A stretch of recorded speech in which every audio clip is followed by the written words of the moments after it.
What's going on, guys? It's your boy DJ for another video from Traps Automotive. Today we'll be going over a 2011 370Z. So as you can see, this is a silver.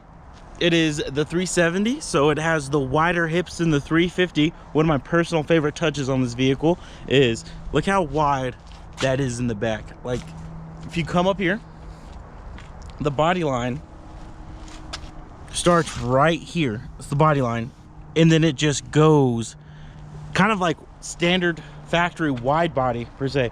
This is sitting on aftermarket rims. Don't know what brand that is. The tires are wrapped in Michelin Pilot Super Sport 4S's. These are 295s in the rear to get all that power down to the road. Speaking of power, this has 270 horsepower, around 315 foot-pounds of torque. It does come with an aftermarket exhaust. Once again, it fully passes the fist test, so you can get all the way in there. These are personally one of my favorite sports cars under 30,000. They're quick, they're fast, they're rear-wheel drive. You can drift them. You can add a couple mods in a tune and you're well over 300 horsepower. You get all the pops and the bangs out of this engine.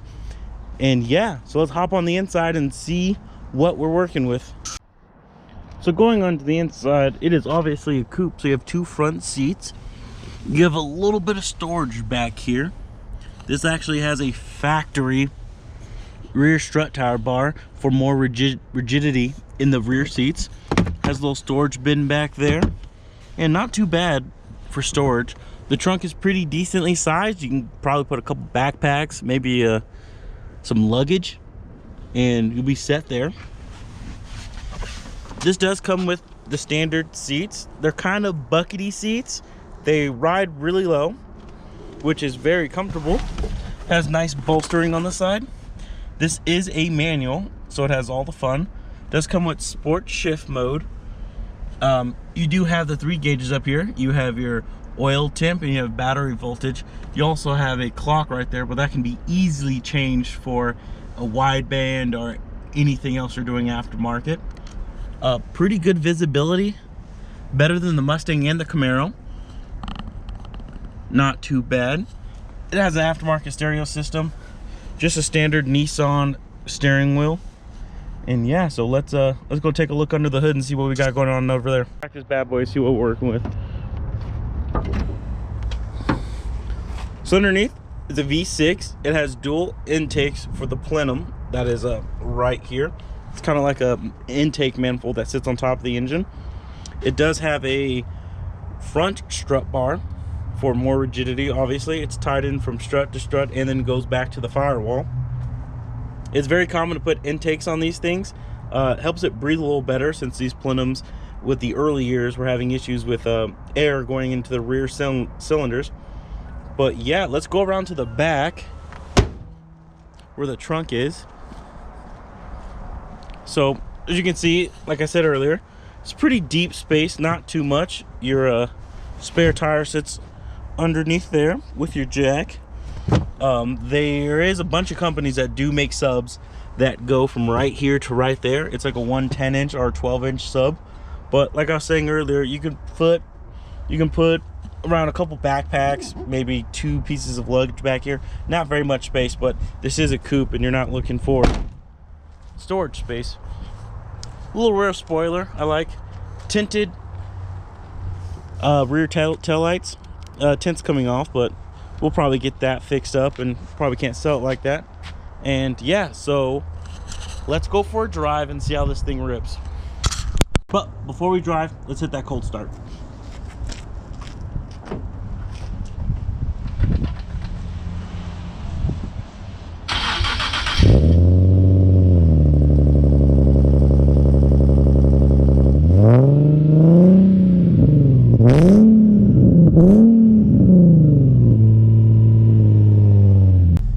So let's take it for a drive. This car does have 81,000 miles. Feels like it has a short throw shifter, honestly. It's pretty interesting.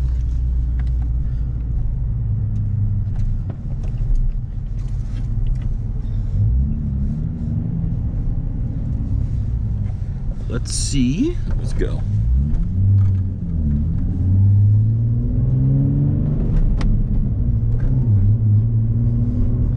Clutch is pretty stiff, but it is a sports car, so it's not too bad. Like I was mentioning earlier, we got our temp gauges, voltage gauge, all that right there. Even a time clock. But yeah, let's get onto this road and see what she can do.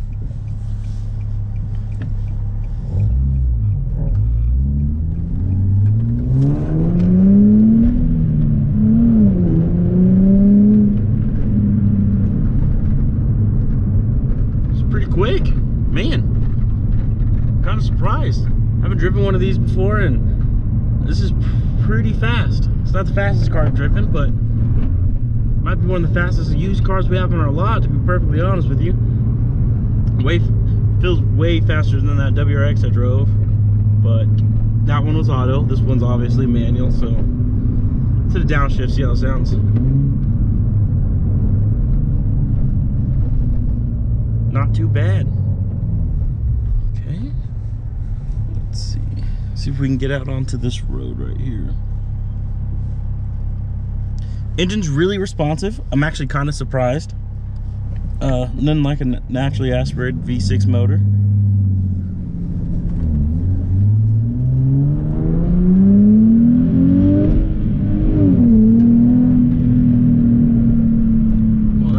Pretty quick to 40. Jeez. Let's see what we can do right here. Let's take a look. Second gear pull.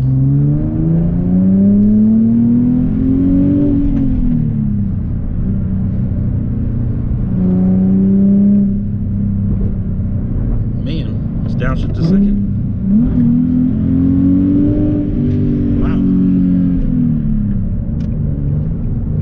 Traction control light came on in second. That's pretty impressive.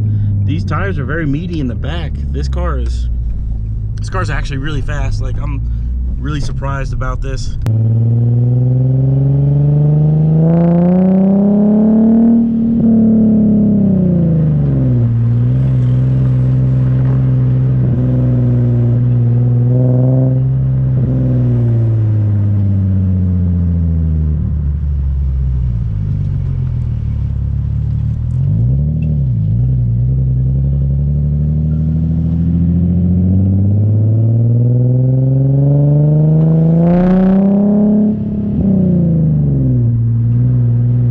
Well, there you guys have it. I had a blast driving this car. This car is actually really fun. Like, that rear wheel drive, almost 300 horsepower. It was fun. I mean, traction control light was coming on in second gear on a pull. Well, I'm really thinking about getting this car. We got a great deal on it. It's should be listed for sale pretty soon at Larry H. Miller Dodge Ram and Sandy. I want to thank them for letting me drive this car and do a little video on it. What you guys think though? I actually really want this car. It's doable for me, you know, not balling quite yet, but yeah, I would really enjoy doing a little build on this. Probably a couple intakes, a little tune, new headlights, and front splitter. I think we can get this thing looking good.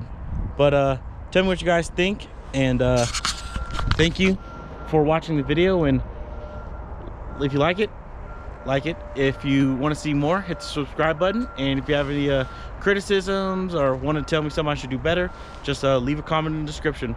And as always, see you in the next video.